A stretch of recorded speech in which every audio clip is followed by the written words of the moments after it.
We have three UNLV students here this morning, Adam, Valentina, and Nesco, and we're going to talk about something called the Solar Decathlon. Welcome today, folks. Thank you. Thank you. Give us a little idea, what's this Solar Decathlon about? Give us a little description of what this program is. So the Solar Decathlon is a competition that's been put on by the U.S. Department of Energy since 2002. So in 2017, it'll actually be the 8th Solar Decathlon, and it occurs every 2 years. And so the Department of Energy challenges up to 20 teams from around the country and even international teams to design and build an energy efficient, state-of-the-art home that's up to 1,000 square feet. And there's 10 total contests that are each scored 100 points each, and the total contest adds up to 1,000 points. So the contests include architecture, market potential, engineering, communications, innovation, water, health and comfort, appliances, home life, and energy. So 6 of those contests are juried by a professional jury, and 4 of them are actually measured contests. Interesting. So are all these teams university teams? Yes, every team is a university team. So in 2017, we're actually competing with 12 other schools, including 2 international schools from the Netherlands and Switzerland. Wow. And you've competed in this program in the past, UNLV. How have you fared with this? We have. We actually competed 2 decathlons ago in 2013 in Irvine, California, and we placed second in the world and first place in the United States. Well, that's awesome. very nice. Right here in the Valley of Sun and Sin, these students are accomplishing some great things in the world of green. Thank you for that. Tell us a little bit more about it. Can you talk to us about your program and what your design might look like? Sure, absolutely. We've tried to analyze what target market we could really go for, as that's one of the biggest I think aspects of the competition. Every team selects who they're essentially going to market the home to, and we really thought about what's a prevailing market in Las Vegas, and we felt that that's aging. So we've designed a home that allows for aging in place and doesn't inhibit you physiologically or psychologically as you grow older in the home. Okay. So you're talking about, that must be where you're talking about the age in place project. What age are you looking at? Over 50, over 60? Yeah, absolutely, yeah. Okay, and what kind of features are you designing in your home that would address that? Sure. When designing the home, our architecture and engineering team looked at all the different criteria to meet the needs of our target market, but at the same time also meet the requirements for the competition. So our architecture team uses passive design strategies to make sure we're building a very energy efficient home. And then our engineering team supports that by designing redundant mechanical and electrical systems.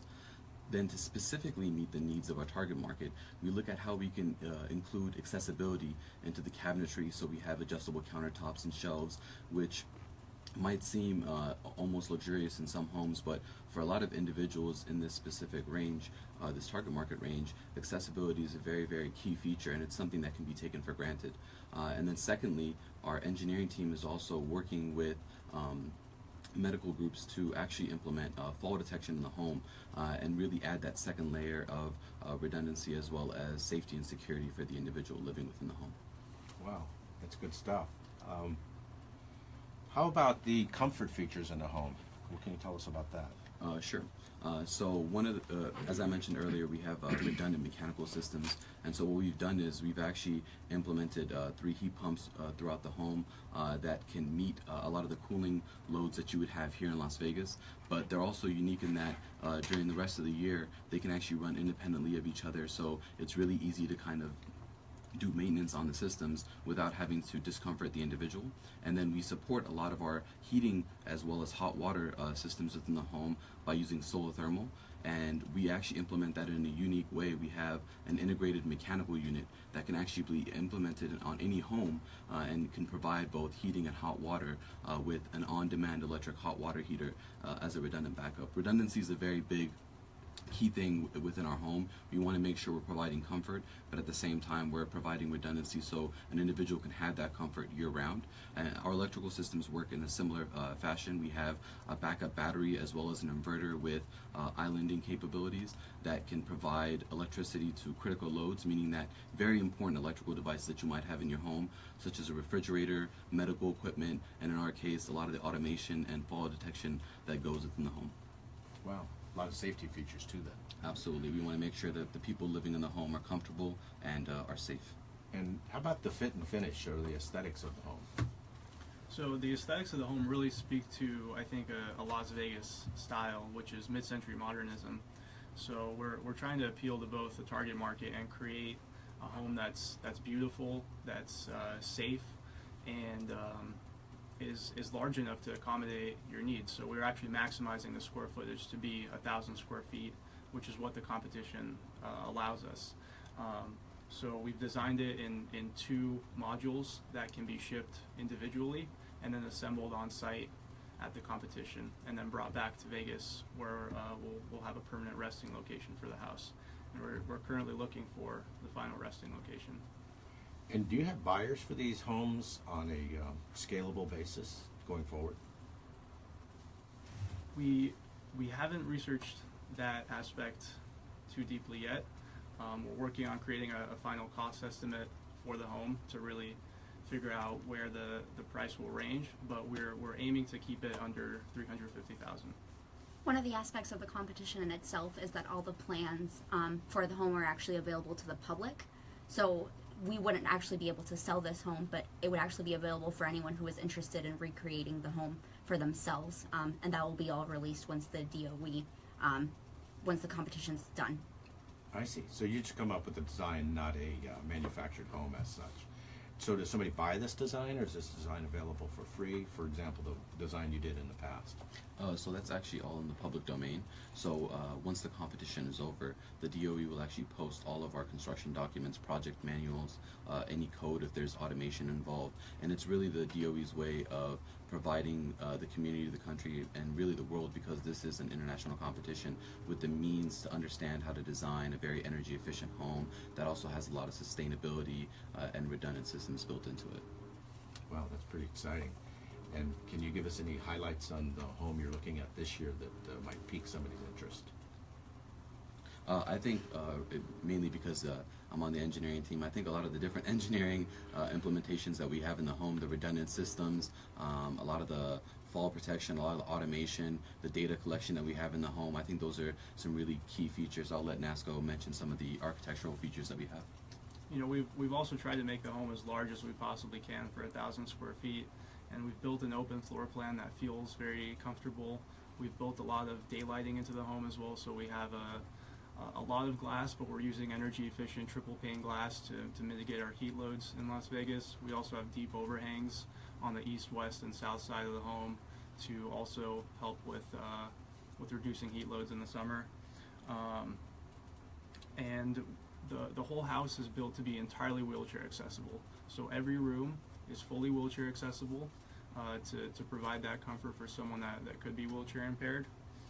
And I think we've got a great home in the works.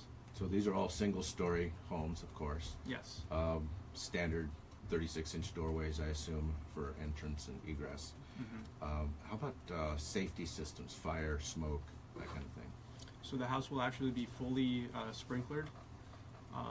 So I can kind of talk about that too. So we have integrated security system as well as smoke and CO2. And then because the home is toured at the competition, we have to have a sprinkler system. So we'll have a non-stagnating fire sprinkler system that also provides cold water to the fixtures within the home. Nice. You talked about automation. What level of automation are you going to have in this home? So our goal is to have a whole home automation system that allows us to control a lot of the comfort related systems, and then also being able to tie in safety and security. So as I mentioned earlier, we'll have a fall detection system that can be utilized and tied in with the overall security system for the individual, and then also being able to put a system between the individual and their family members, so tying in an intercom that an individual can easily use voice activation with something similar to Alexa, Amazon's Alexa automation unit, and being able to communicate with their family members that aren't at home, or a caretaker that isn't at home as well. So of course these are all web-based and accessible with smartphones and that kind of thing. Absolutely. And then we also work with tech companies as well to make sure that we're adding all the security features that are necessary for a smart home like this. Wow, this sounds like a very exciting competition, and I'm sure you're all pretty excited to be involved in this. Going forward, how many students are involved in this? So our team has about 30 members. We are actually going to be starting our construction phase, so we will actually be taking on some more new members. But right now it's about 30 active members that have been involved in the design aspect of the home. Great. When we come back, we'll talk more about how do you get involved in this and how are these members selected and what are the parts that they play. And we'll be right back to Shades of Green.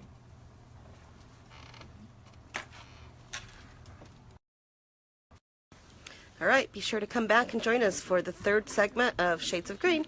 See you soon.